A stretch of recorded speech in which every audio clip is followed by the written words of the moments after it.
Hi, this is Melanie of Pardesi Reviews, and I'm here joined with Katherine, and we're going to talk about the Hindi film Bawaal, starring Varun, Dhawan, and Janhvi Kapoor.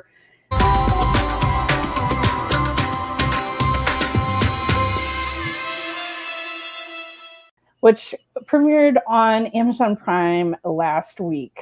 Oh my God. So I saw the trailer for this with Kathy of Cinemanda Podcast. And the trailer alone was a WTF. What is even happening? Because you're lulled into it's this, troubled relationship, blah, blah, blah, blah, troubled marriage. Then whammo, whammo. I could not even believe what I was seeing from the trailer alone. Yep. And then we all kind of wondered, okay, is this dealt with sensitively? Maybe I should give it a chance. It's on streaming. I'm not going to spend money for it. This director, Nitesh Tiwari, directed Dangal and Chichori, two films I enjoyed. And so different reviewers have been saying this, Anupam Chopra said this is a misfire, so before, and then you watched it first. Yeah. And you had so much to say about it. And I was like, okay, we got to get on and talk about this train wreck together, because my viewers know that generally I am not harsh, and generally I try to find something positive to say about almost any movie. And the only positive thing that I can say about this movie is that I enjoyed the bar drinking scene when they traded how they had nothing in common, because every single thing, I like mountains, I like the beach, I like that was cute. That's not enough to save this film. So, cinematography is lovely. Okay, there you go. Everyone got to have a nice European vacation. Yeah. Oh, but anyway, you watched it first. And I really was hesitant. Could I even make my way through? And I had to stop halfway, which is before it really gets bad. And it was difficult to finish all the way through this film. So, well, and anyone who follows me on Twitter knows that I tweeted I had to pause and walk away, and I had to think about, am I going to go back and finish? And I knew I was going to get angry, and I knew some of it was going to come out online. And I thought, no, finish the film and do the work. And then you can legitimately come out and talk about this film, for better or for worse in this case. Yeah. I mean, what did you feel when you saw the trailer? Could you even believe that they were going there? Like, it just was mind-boggling to me. I couldn't figure out how they would deal with that sensitively. I honestly couldn't. And I think that's what spurred me to watch the film, was the curiosity about how bad is this going to be? Will they pull this off? I never really had the belief that they would, but sometimes filmmakers will surprise you. I ended up feeling actually really manipulated by that trailer, and manipulated because it sparked a lot of discussion. It sparked a lot of people like me going to watch the film. We should say the trailer, Varun's character is a history teacher, but an absolutely clueless history teacher. And he gets suspended for hitting a student who turns out to be a legislature member of the parliament, the congressman or something, son. And so he's going to be fired, and he comes up with this idea to go to Europe and video himself at all of these World War II, significant places to teach his students even while he's suspended. And we should say he also is in this marriage with Janhvi Kapoor, where she told him at the bridal meeting that she has epilepsy, but obviously we learned that he didn't have any clue what that meant, doesn't know what Google is. Well, one of the reasons I mentioned before we started that I went back and rewatched the first 40 minutes, because I really wanted to look at his character a second time. And it's not pretty. It's not pretty at all. He's a master manipulator, not only of Nisha, his wife, but of his school, of his students, of the fellow teachers, of his parents. Yeah. There's a little awareness of that, because when he sort of cons his father into giving him the money for the European trip, later his mother says to his father, he's making a fool out of you. And the father's like, well, maybe he is, but if this saves the marriage, it'll be worth it. Right. But this is a man who runs on image, and he has a carefully constructed, manipulated image of who he is. And when he sees his bride have an epileptic seizure because in all of the excitement, she forgets to take her medication. And for the first time, she tells him in 10 years, she had a seizure. He never wants her to be seen that she could have and ruin his image by someone seeing her do that in public. So he basically, their marriage, he makes her sleep on the floor, and he doesn't let her out of the house because they never go anywhere. They never do anything. She's not allowed to go out because that could possibly affect his image. And so, I think there's a really great tweet thread that somebody, because I was trying to list all the moments that are, this is an abusive marriage. Yes. And it's set, anyway, let me start there. This is an abusive marriage. And somebody on Twitter, Ishmeet Nagpal, live tweeted every instance of abuse in this film. Yes. Waking the wife from the floor by making a loud noise. Right. She happened to be sleeping on the bed, and he drops a metal pot to wake her up suddenly and get on the floor. And you've mentioned that he kind of tricks her into the marriage because he doesn't reveal who he really is. Yeah. He doesn't take her out in public. She doesn't work. She doesn't socialize. And there's one scene where she asks if they could go to the movies, and he says, I don't watch movies. And the next scene, he's at the movies with his friend. Right. And every single time he's going out, it's guys' night. It's guys' night. Right. Yeah. And I mean, or you should have asked me earlier. And his parents know that there's trouble, but yet they seem to not ever really try to correct him. You know, well, they're being manipulated by him too. Yeah. I have some qualms about the parents as well later in the film, but they're being manipulated by him too. And they're enabling him. Yeah. Like his father complains about him spending beyond his means, but his father pays the bills. Yeah. Like he knows how to get his father to give him the money to go to Europe. Right. That's, you know, so yeah. And one of the reasons I went back to watch the first 40 minutes is because there are a lot of people online saying, my God, this is the most beautiful romantic film ever. And I thought, okay, how is that happening? And I think how it's happening on some level is, first of all, I mentioned the cinematography. It's really beautiful. And it's like we get a wedding song right at the beginning, and everyone loves a wedding song, and everything's so pretty. And so how could this be a terrible marriage? And a lot of people don't see that, quite honestly. Like even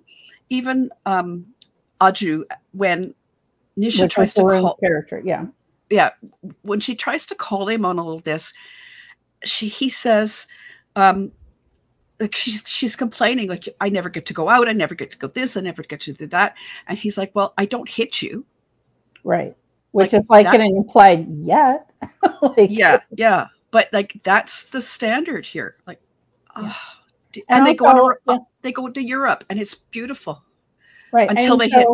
Yeah. I mean, so it's also because of this casting, right? I mean, yes. You have Janhvi, who plays these vulnerable, beautiful, like he doesn't notice her until suddenly in Europe she's in a dress and you can see her cleavage and all that. Okay, wow, look at this beautiful wife that I had. I never noticed. But also because it's Varun, right? Like Varun has played many of these slightly dim characters, lovable rogue a little bit, you know, someone who learns his lesson and becomes a bigger person over the course of the film. We've seen him do this over and over and over again. So the audience is like, but it's Varun. So of course he's fine. Of course this couldn't be abusive. It's Varun. Well, it's, oh God, it's a sorry, folks. Sorry, folks. It's an abusive marriage from start to finish, from every moment that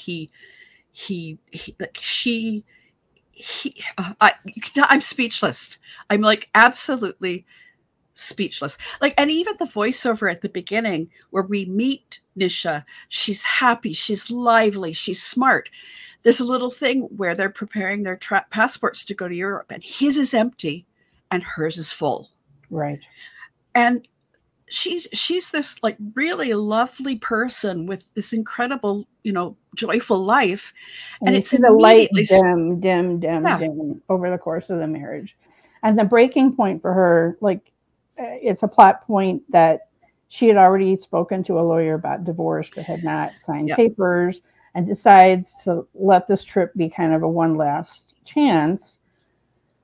And so, I mean, her kudos, there's one line at least that her mother says to her, at any time you can come home. Divorce isn't that big a thing. You can just come home. I was like, I was thankful that there was at least that little minimal something. I actually don't fault Nisha as much as I would, because when you're in this kind of relationship, I mean, she's got married, and there are great societal and family pressures here as well that she's probably thinking of. And also, you don't get married and think it's going to be terrible. What am I going to do? I'll just leave. A lot of women do think, I have to make this work. Somehow I have to make this work. Right. So or as much as just the time that it hasn't even been a year yet. Yeah. I have to give it a little bit more time, a little bit more time, a little bit more time. I mean, I, as a viewer, wanted Nisha to run, but I don't fault her for the things she's trying to do here. This is not her problem. Okay. I mean, except that she's the victim of it. I'm not going to say that Varun doesn't grow through, because he does have an awareness that, gee, people did die at Normandy. There's no beer shacks there. But, okay, like, if you're going to show a movie about somebody growing, it doesn't have to be about the Holocaust. You do not have to have, and I'm going to pull up the line, and I couldn't believe that they had a, you know, she's translating for an Auschwitz survivor. Yep. And she's translating for Varun, who's sitting next to her. Every relationship goes through their Auschwitz. Are you effing kidding me? Like, I mean, it's bad enough that in the trailer we saw this. We saw the hit. Oh, sorry, I pressed it twice. We saw him going to a museum and seeing Hitler. Oh my God. I mean, that was the first time that, and then because Melanie, we all have a little Hitler inside us where we're greedy and selfish and want too much. I feel all the people who are apologizing for this film, I just, what possessed these writers to think this was okay? Like, you could have them go on a European vacation, and you could have them learn by spending time together without bringing in the Holocaust. Yeah. Well, and actually, the beaches, the Normandy beaches thing, I thought, okay, this is, I get this. He's finally learning something, and in his imagination, he's imagining how terrible it is. And I mean, Melanie, you know, I lived in France for a number of years. Yeah. And one of the things that struck me is that as a North American, World War II was a very distant thing. But in Europe, there are still remnants and repercussions and things that have, exactly. Like in my neighborhood in Lyon, there were buildings that still had bullet holes in the walls. And when they were constructing a new gas station and they were digging out for the gas tanks to put in the ground, they discovered an unexploded German bomb from the Second World War. If you go to the beaches in Normandy, I was actually struck by how empty they were. I was wondering when they shot, because I've gone there in the summer and people go on vacation and the beaches are full and everybody's playing, but you have all the remnants of the equipment that was used during the D-Day landings. So there are these constant reminders of this history. And in that way, yes, like when they go to visit the Eiffel Tower, Nisha tells him the story about how when the Germans rolled into Paris, the French cut the cables on the elevators so that if Hitler wanted to see the view from the Eiffel Tower, he would have to walk up the 2,000 or something steps to do it. That's actually a true story. Yeah.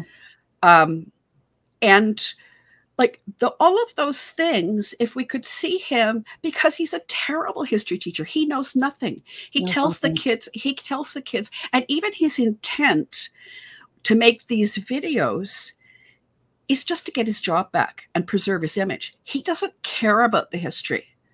And it's actually Nisha who is feeding him this history. And he never acknowledges that. He never acknowledges that. Yeah.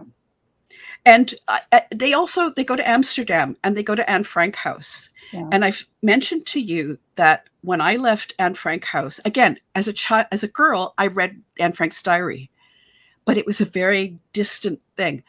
When I went to Anne Frank's house, when we left, I sat outside and I cried.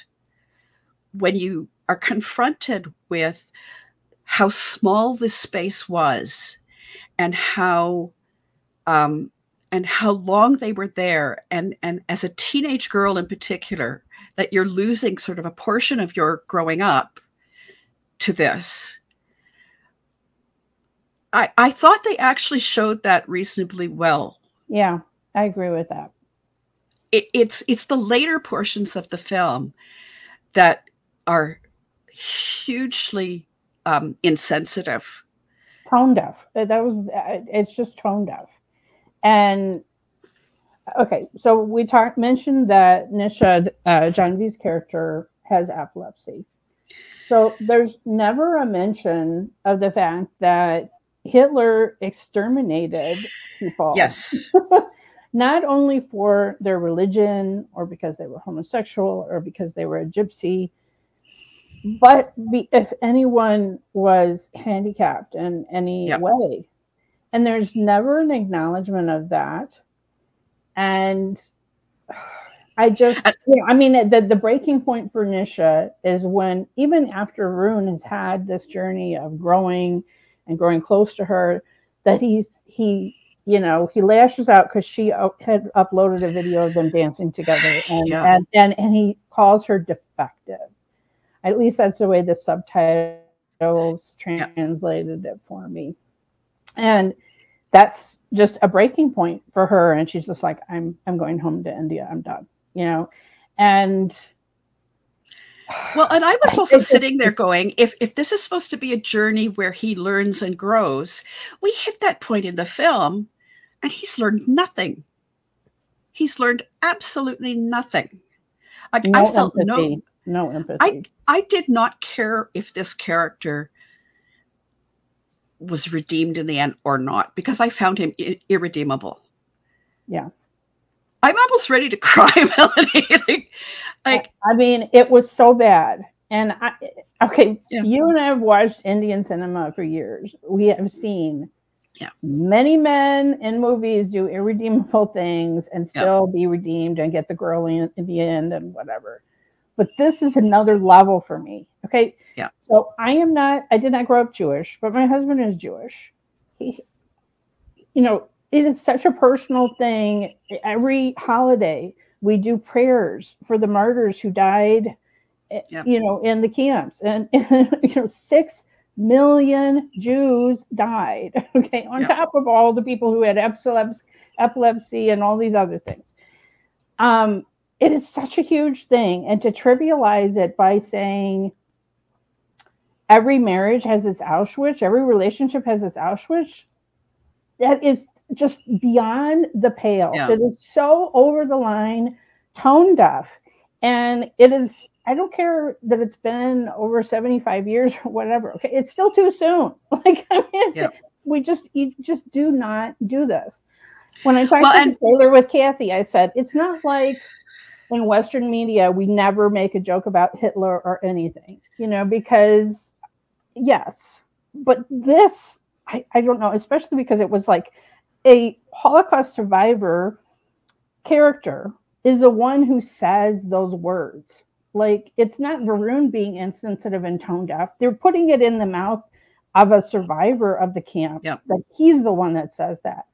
Beyond the pale. They're just beyond the pale. Well, and that's the justification people are coming up with for that line being acceptable. Well, if a survivor said it, it must be okay. Well, let's remember that this is the writers saying that.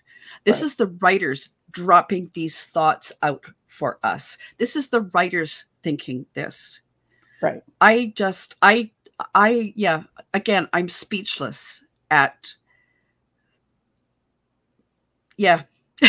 Absolutely gobsmacked. Okay, I mean, everyone who watches my channel knows that normally I don't blast films. I don't, but this is like 0 stars for me. Like, there's very little that is redeemable about this film for me. And normally I don't have it in for these actors.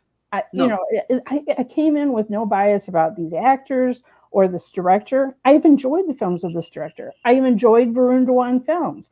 I've enjoyed Janhvi Kapoor films. Oh, like, what was in everyone's mind that they thought making this film in this way was okay? And it also did not appear in theaters and went straight to streaming. And not everywhere. There are countries in Europe that did not get this film on streaming on Amazon. Germany, for instance. Yes, like Germany. And I wonder about, like, I even wonder who at Netflix looked at this and went, this is a good idea. No, it's Amazon Prime, you mean? Oh, sorry. Yes, sorry. I can't dump on Netflix for this at all. Netflix said, no thanks. No, I mean, yeah, Kathy, pointed out that, like, there are laws in Germany, like, for instance, when he supposedly is in a museum and seeing a huge picture of Hitler, she's like, there are limits on how big of a picture of Hitler they can display. And in fact, it's usually a group shot or something and not just, they're so careful about propaganda. Like, so even that, it is not kosher, I guess. But we also watch Korean dramas. And recently there was a drama from Korea on Amazon Prime, and it had a scene where the main female character said something to the effect of, well, even people in concentration camps in World War II were mindful of their appearance. I don't even remember the exact line, but it was got so blasted and called out that within days, that scene was clipped from it was gone. And so if you missed it, like, people had done screenshots, so we know that it did exist, that she said this horrible thing. But the problem is, you can't clip just the concentration part, camp stuff out of this film, because it's the whole thesis of the film. You can't cut it out. Like you said, the Normandy stuff, okay, that was fine. Them reconnecting by being forced to travel together and he has to rely on her. Okay, you could have done that without having a film about comparing him to Hitler and comparing their relationship to Auschwitz. Like, oh my God, I can't. Like, I just can't even. Well, and we haven't even got to how the Gujaratis are used as a joke. But there's that too, right? And that's the least insensitive thing about the movie. Like, think about that.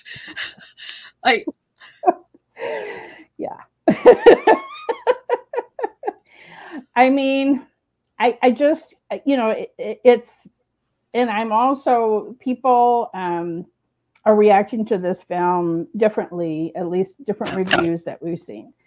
You know, like Charita is just like, what were they even thinking? Anupam Chopra is like, this is a total misfire. You can tell, like, she likes this director and just kind of like, what were you thinking? Yep. Right? So some people are saying it's fine. And I am losing respect for the people who are saying, yes, this is all fine. Absolutely. Absolutely. You know, like, I don't know. This was dealt with sensitively. In what universe? You know, no. Well, and I'm like you, Melanie. I don't like to dump on movies or actors or directors or writers. I really don't, because I work in a creative field. So I understand when people are putting themselves out there and trying to create something. And I don't want to dump on them for that. And we know a lot of people online who are very willing to do that, right. Because it gets them attention. But I just didn't know. I was so angry watching this film. It was very hard for me to make it all the way through the film. And I just sort of felt like, okay, I need to, maybe it'll get better. Maybe it will be dealt with sensitively, and it wasn't. And it's not just the Auschwitz line. It's all the abuse that he puts her through. And I just don't feel like he grovels enough or really gets it. I mean, she ends up having an epileptic fit in front of him in the gas chamber. Yeah.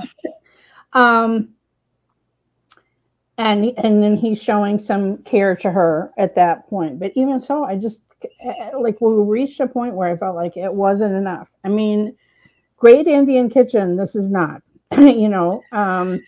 No, and it didn't even have to be that kind of film. But I'm like you. I thought, how, like, he's doing all these terrible, terrible things. We're almost near the end of the film and he's calling her defective. And then suddenly he's fine. Right. And he goes back. He brings her some water, says, you don't have to pack the suitcase, and we're done. Okay. And then he goes, and then this man who's so careful about his image and all he wanted to do was keep his job, goes and hands in his resignation, and they give him his job back. This is a teacher who slapped, an incompetent teacher who slapped a child, which the father points out is a criminal offense. There's... Yeah. Yeah. It's like, it's just jaw-droppingly terrible. We thought we might be more gracious, but... Okay, like, we know that movies are a collaborative experience. Yeah. And I do have sympathy for some actors who may sign on to a project and then the project changes and they've already signed contracts and they can't get out of it. I don't know if that is the situation here. I've heard rumors that maybe the original thought was to do history about something within India, and that would have been too controversial. Yeah. I don't know if that's true or not. Yeah. And if it is true, then if it's too controversial to use a painful moment in your history, can you even imagine how painful it is to use this controversial moment in Western history? Yeah. And I don't think I'm not saying don't make films about this history. That's not what I'm saying at all. Right. But an abusive marriage is as bad as Auschwitz. You know, I mean, there's certainly been a lot of films, like I said, that I have seen, you know, where the hero maybe wasn't fully redeemed or whatever, but yet it gets a happy ending. But it's also just shouldn't be normalized that this kind of abusive relationship is okay. I mean, I think about something like Dum Laga Ki Haisha. Okay, there you dealt with a marriage that was really troubled, Yep. you know, the husband commenting on his wife's weight. And that one really felt like an earned a redemption. Okay. So if there's kind of a parallel where I felt like, yeah, it was really rocky, really bad, ended up okay, where you felt like, you know, both of these kids learn something Yep. from each other, they can go forward, and I could see them being happy together.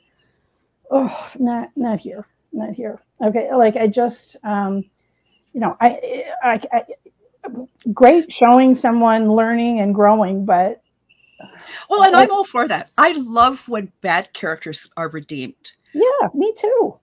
But like, where's the growth here? There is no.